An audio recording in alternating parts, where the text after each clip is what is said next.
I am a military connected faculty member.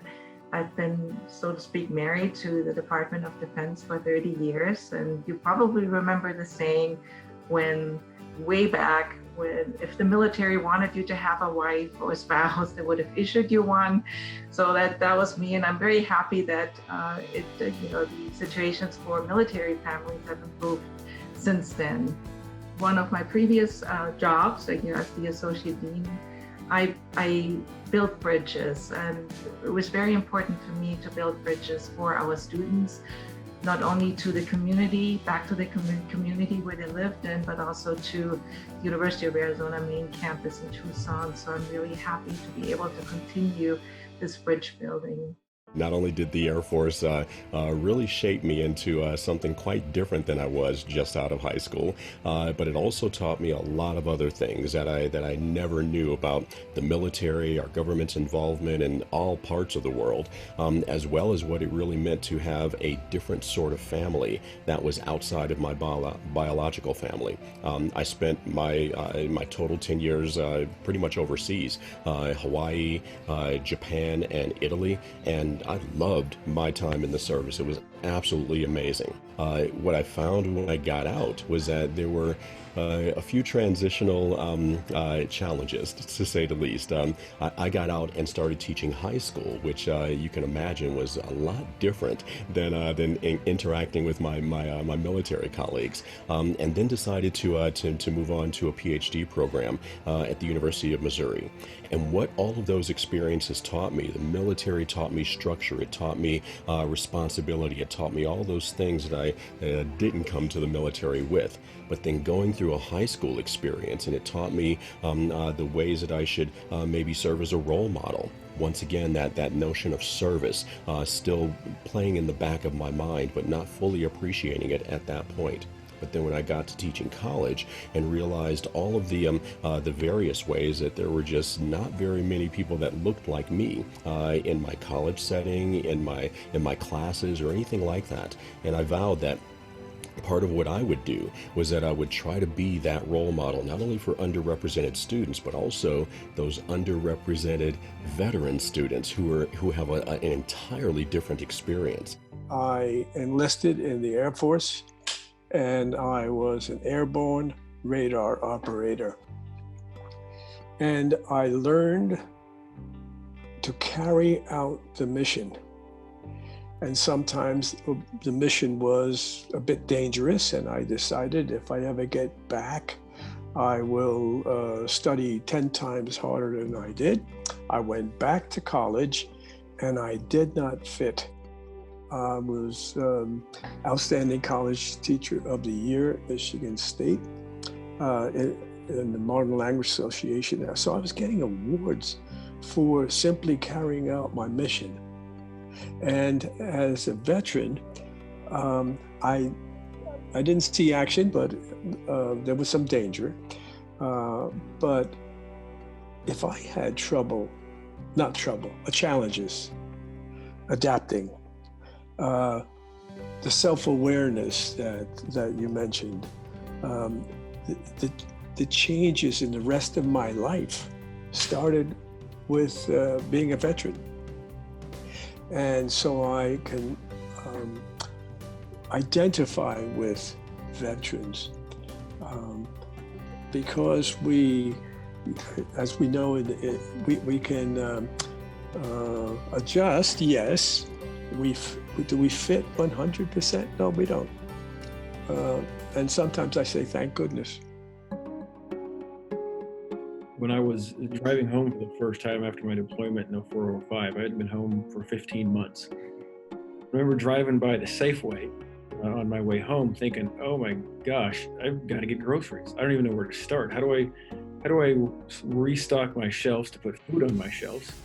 I got to go back to paying the bills. This is when bills were quickly becoming online as opposed to sending in a check. And I'm thinking there are all these simple things that for the last 15 months I have not done. I don't even know where to begin, much less who to look for, who to ask for help, because the people I've been closest to, I've been with for the last 15 months.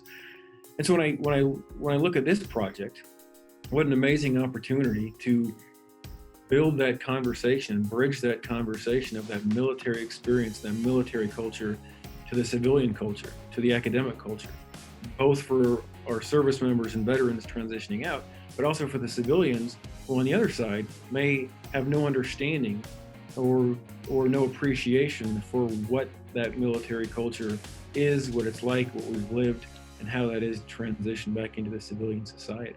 A lot of times it's not necessarily the trauma of war, but it's really the trauma, if you will, of going from one culture to another.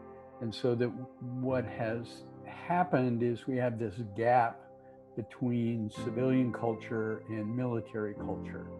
And I hope through this project that we can build a bridge and begin to have dialogues about, as Nate mentioned, civilians don't know about rituals within the military, or they look at them as kind of, oh, that's cute.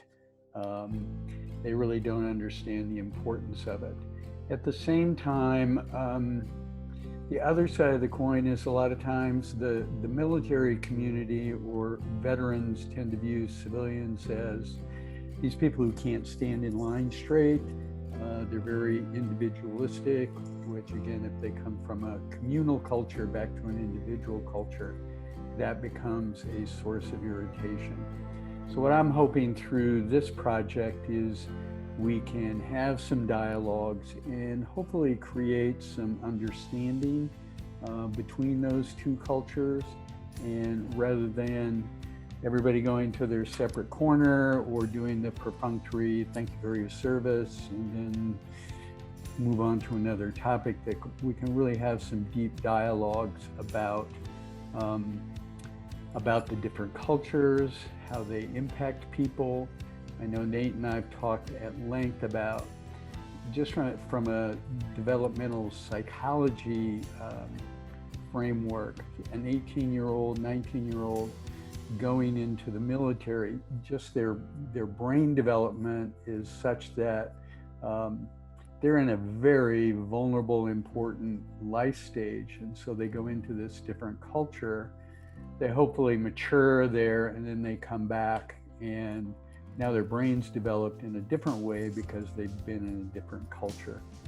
So I think these dialogues will provide us opportunities to really share those experiences, talk about them, and hopefully we can narrow the gap.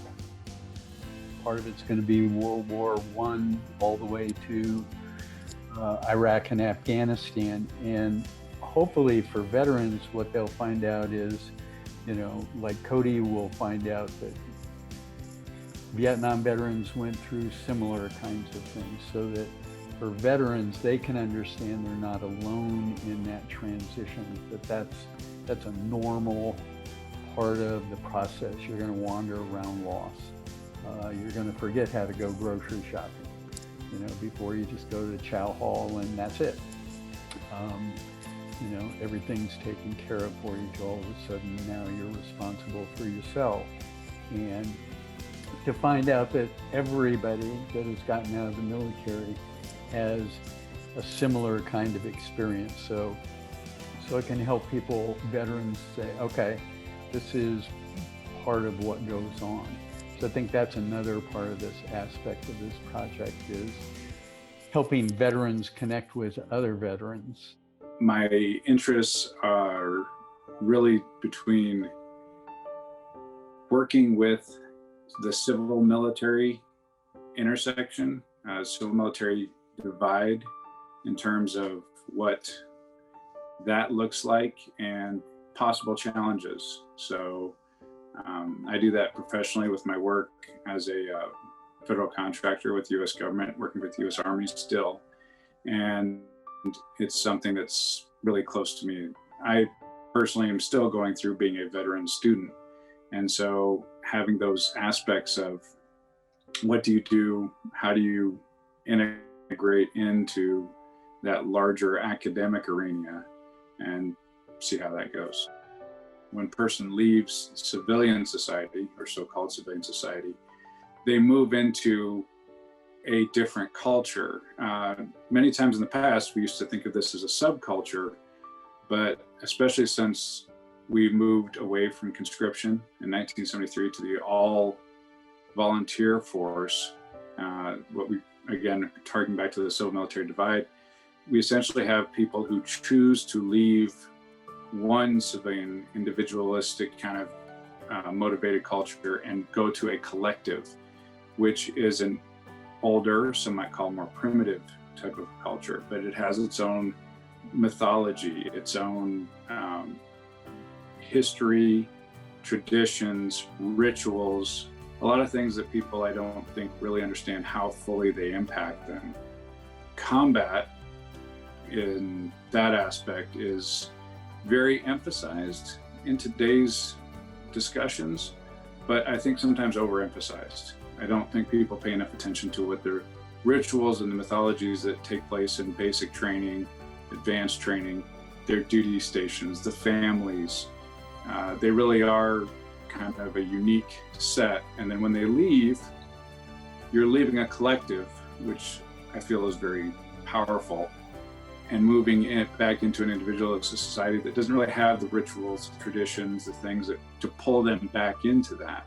And so there's a loss. And I guess that's where I really feel that, as we're talking about winds of return, the idea that you're being blown back in and perhaps a little confusion comes in along the way.